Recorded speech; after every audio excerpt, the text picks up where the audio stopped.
Hi, good afternoon, everybody. And it's Saturday once again.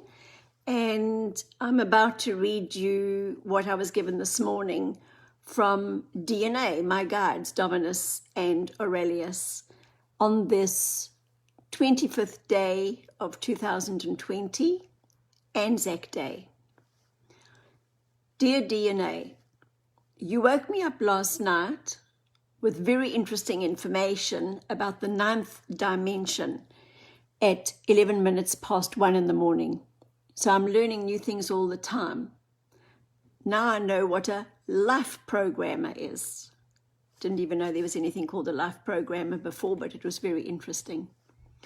You also asked me to moderate my use of dairy products. You said due to the new nanotechnology coming in, as well as radiation. So dairy products apparently affect my system for the adverse in dealing with the radiation that's coming in as well as the nano. You mentioned that those can affect my lungs, so I need to exercise more, get more sunlight, which is excellent for my system, and that dairy seems to affect my lung capacity. What message would you care to share with humanity today? Many are exposing themselves to radiation, and they are paying to be radiated. You have a system that is being rolled out called 5G. We would like humans to look into the system with an open mind. There are many new technologies that can be most helpful, but they come at a cost, and you as a species need to determine if you are prepared to pay the price for the new technologies that assist you in your daily life. And so we would like to ask the question, what is important to you? And how much do you need in your life? What are your daily requirements? Food, shelter, warmth, and what others? Make a list of these and see if these are available to you without introducing this new technology. This current world of yours is like a merry-go-round, but it has been structured that not all can fit on the ride. One size does not fit all. So what ride do you choose? One that you make for yourself or one that has been designed by another? This time is a time for decision making. This is the time that we mentioned before of going into your inner nets, but you spend so much time on your outer that you forget that you have an inner. These times are what some of you have termed the latter days. And why is that? We would like you all to look into the meaning of latter.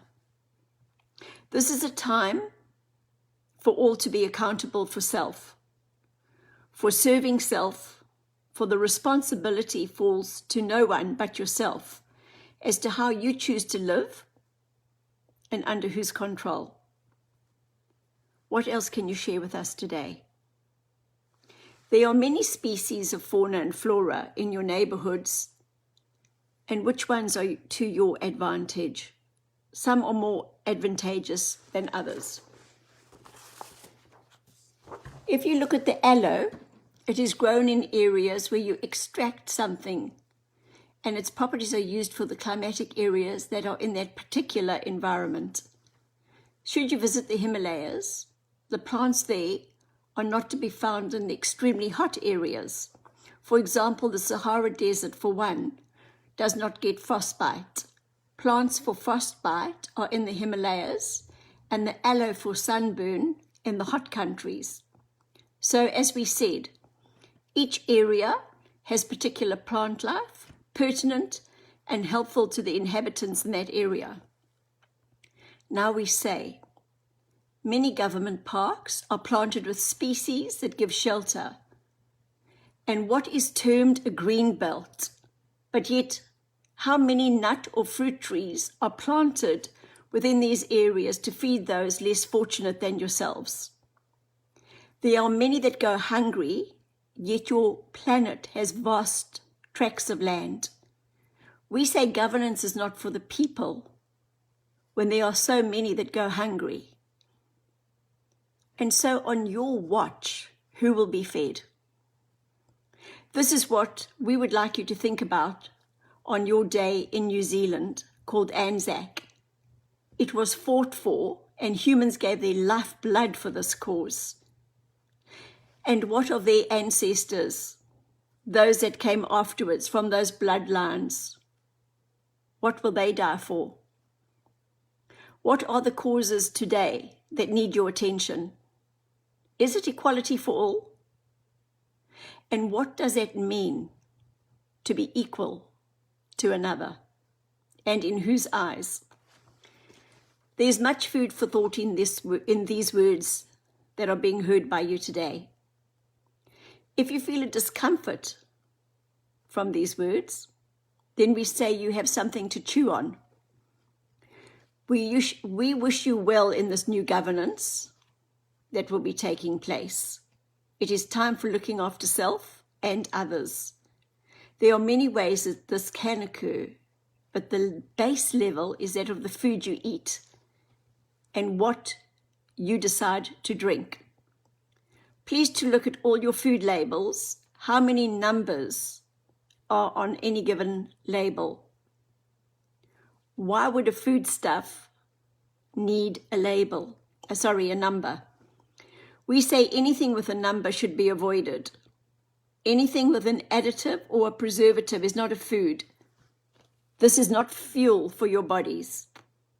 Should you heed our words, then you will soon begin to notice a vast improvement within your systems. Clear thinking, strong recall, more muscle coordination, and strength within your system. Why would one choose to poison one's own system or those of your family? Your children are under your guidance and under your jurisdiction. So what is it that you are setting them up for? What illnesses are being stored from an early age to the grave for the fuel that you put in their vehicles? So many have additives, and their system was not built to digest them. But as we said, each one has free will, but what of your children? They who are too young to know any better, they trust you to do what is best for them.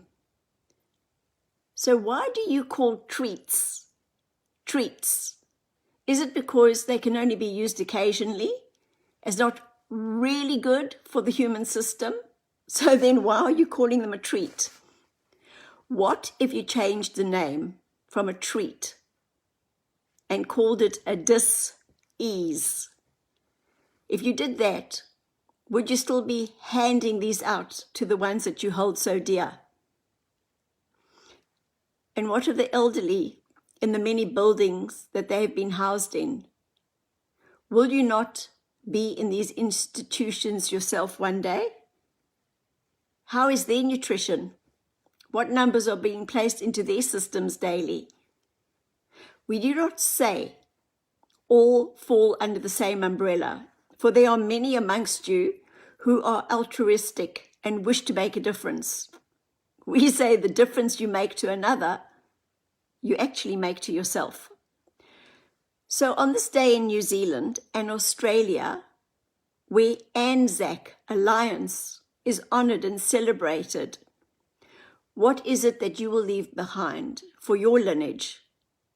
Will you be honoured as heroes? What is it that you are doing for your country and for your fellow citizens?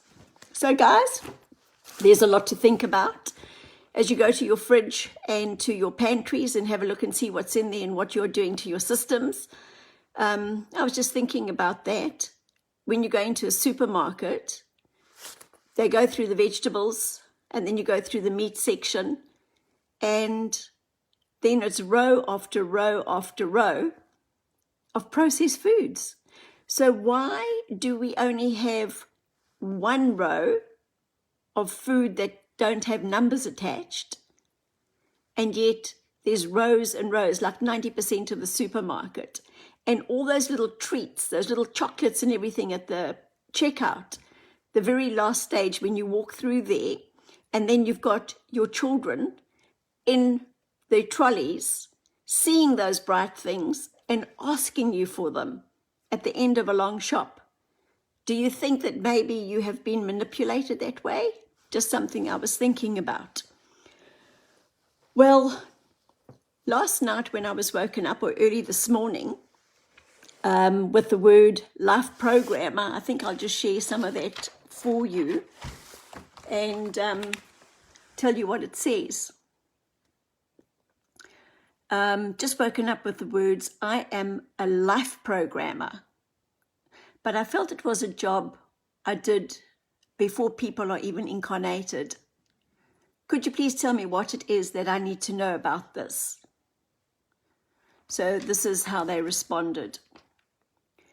There are many archetypes in this earthly world, and one can't be all the same.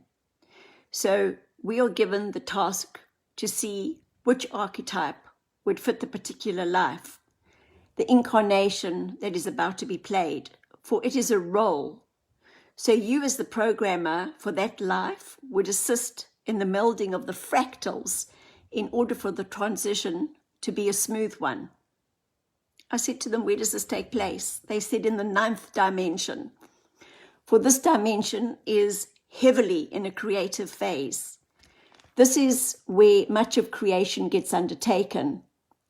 It is a process, for there is much to create. There's fauna and flora. There are the different species, the planets, and the environments. So there's something for another day. And hi Sheila, hi Judy, hi Kristen, hi guys. I hope you're all well. Thanks for watching. And any questions, please don't hesitate to let me know. I'll see what I can do and see what DNA has got in store for us on Monday. Monday night, Tony Boyce and I will be holding a Zoom conference or Zoom session, which you're all invited to. You can see on 4am the link, and you'll be able to ask questions. He's going to be doing something called transfiguration, where his body is lent to another energy, and out comes all the information, incredible wisdom. So I'm sure you're going to really enjoy that. So all the very best, and take care, and lots of love. Cheers.